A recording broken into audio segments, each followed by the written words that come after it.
Class 9 के quadrilateral chapter से related एक और क्वेश्चन है। इस क्वेश्चन में क्या कह रहा है कि prove that in a parallelogram opposite side are equal. हमको ये बताना है कि कोई पैरेललोग्राम है, उसमें जो उसकी अपोजिट साइड होती है वो इक्वल होती है। जैसे यहाँ पे देखिए एक पैरेललोग्राम हमने बना लिया है, इसमें आपको ए बी ये इस साइड के अपोजिट आपको दिखाना है कि जो सी डी है इन दोनों का मेजरमेंट इक्वल होगा, ठीक है, और जो ए डी है इसका जो अपोजिट साइड बी सी है ये इसके इक्वल में होगा। तो सबसे पहले कोई भी चीज को अगर प्रूफ करना होता है तो उसको हम तीन पार्ट में लिखते हैं। सबसे पहले लिखते हैं कि गिवन चीज, मतलब दिया क्या है हमको। तो देने में क्या दिया है यहाँ पे कि एबीसीडी जो है वो एक पैरेललोग्राम है, तो हम लिख लेते हैं कि एबीसीडी इज अ पैरेललोग्राम, ठीक है। अगर एबीसीडी पैरेललोग्राम है तो अब हमको प्रूफ क्या करना है, तो हम यहां लिख सकते हैं या लिखेंगे हम यहाँ पे कि टू प्रूफ, कि हमको यहाँ पे बताना क्या है। हमको प्रूफ यह करना है कि जो ए बी है वो सी डी के इक्वल में आनी चाहिए और जो ए डी है वो बी सी के इक्वल में आनी चाहिए, ठीक है। हमको प्रूफ करना है कि जो ए बी साइड है वो जो है सी डी के इक्वल में आनी चाहिए और जो ए डी साइड है वो बी सी के इक्वल में आनी चाहिए। तो 2 पॉइंट तो हो गया, गिवन हो गया, टू प्रूफ हो गया। अब अगर इस चीज को प्रूफ करना है, हमको साइड को इक्वल करना है, तो इसमें कुछ ना कुछ कंस्ट्रक्ट करना पड़ेगा, ठीक है।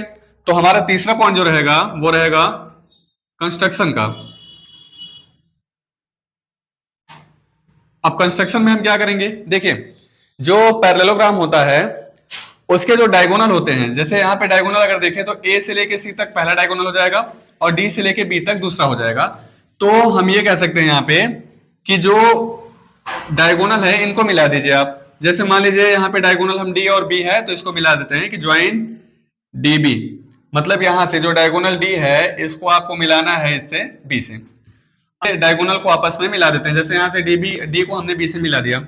अब यहाँ पे देखिए अब हम इसको प्रूफ करेंगे, तो यहां लिख देंगे हम प्रूफ। प्रूफ में क्या करना है, अगर आप जान रहे हैं कि एबीसीडी पैरेललोग्राम है तो यहां जो इसकी ए बी साइड होगी वो किसके पैरेलल होगी, सी डी के, ठीक है, और जो इसका एडी साइड है वो पैरेलल होगा बीसी के। अगर यहां पे हम देखें कि ए बी जो है वो सी डी के पैरेलल है, ठीक है, देखिए ये वाली लाइन इसके पैरेलल है और ये जो डीबी है यहां पे डीबी है ये एक ट्रांसवर्सल का काम कर रही है।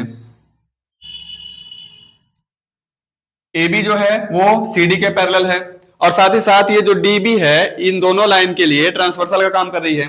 जब दो पैरेलल लाइन हो उनको एक ट्रांसवर्सल लाइन कट करती है तो आपको पता होगा कि वहां के इंटीरियर एंगल इक्वल होते हैं। कहने का मतलब ये कि ये वाला जो एंगल होगा ये इस वाले एंगल के इक्वल में होगा, साथ ही साथ यहाँ पे ये वाला जो एंगल होगा ये इस वाले एंगल के इक्वल में होगा।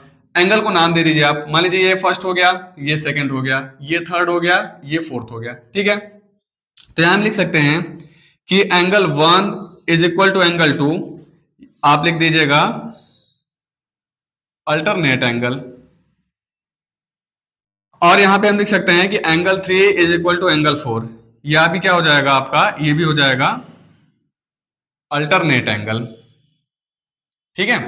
तो ए बी और सी डी के पैरेलल होने से और यहाँ पे आपका डीबी जो है उसके ट्रांसवर्सल होने से हमको दो चीज मिला कि जो एंगल ए 1 होगा ये एंगल 2 के इक्वल में होगा, एंगल 3 जो होगा वो एंगल 4 के इक्वल में होगा। दोनों जो है ट्रांसवर्सल का काम कर रही हैं। अब देखिए यहां तक हो गया। अब इसको आगे प्रूफ करने के लिए हम ये लिख सकते हैं कि हमारे पास दो ट्रायंगल हैं, ठीक है। एक पहला वाला ट्रायंगल ये हो गया, दूसरा वाला ट्रायंगल ये हो गया। तो हम यहां लिख सकते हैं कि in triangle A B D and triangle एक हमारे पास कौन सा है, डी बी सी, लिख दीजिएगा यहां पे डी बी सी। अगर दोनों ट्रायंगल में बात की जाए तो यहां देखिएगा, देखिए ये जो सबसे पहले तो यहां इस वाले ट्रायंगल का एंगल 1 जो है दूसरे वाले ट्रायंगल के एंगल 2 के इक्वल में है, जस्ट अभी यहां पे प्रूफ किया। तो हम यहां लिख सकते हैं कि angle 1 is equal to angle 2। उसके बाद लिख दीजिएगा यहां पे कंडीशन कि ये जो है अल्टरनेट एंगल है, ठीक है। उसके बाद यहां पे आप देखेंगे कि जो ये एंगल 3 है ये एंगल 4 के इक्वल में है, तो हम लिख सकते हैं angle 3 is equal to angle 4। ये भी लिख दीजिएगा कि ये भी अल्टरनेट एंगल की वजह से इक्वल पे है, ठीक है। और एक चीज और होता है कि देखिए ये वाली जो साइड है डीबी, ये जो डीबी है ये डीबी के इक्वल में है, मतलब ये वाली जो साइड है इस वाले ट्रायंगल में भी आ रही है और इस वाले ट्रायंगल में भी आ रही है। जब कोई साइड दोनों ट्रायंगल में आती है तो हम बोल सकते हैं कि ये जो साइड है हमारी कैसी साइड है, ये कॉमन साइड है।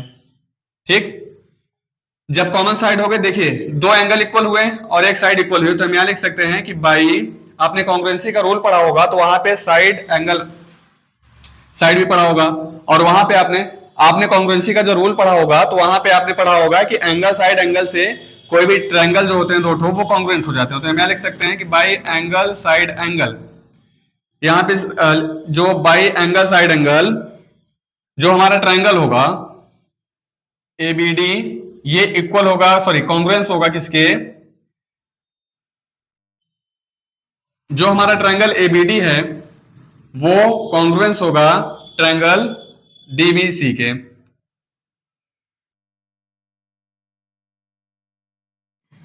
ठीक है, वो हमारा कॉन्ग्रुएंस किसके होगा, ट्रायंगल डीबीसी के। जब दोनों ट्रायंगल कॉन्ग्रुएंट हो जाते हैं तो इन दोनों ट्रायंगल में जो भी चीजें अनकॉमन होती हैं, कॉन्ग्रुएंसी के बाद में वो दोनों चीजें कॉमन होने लगती हैं।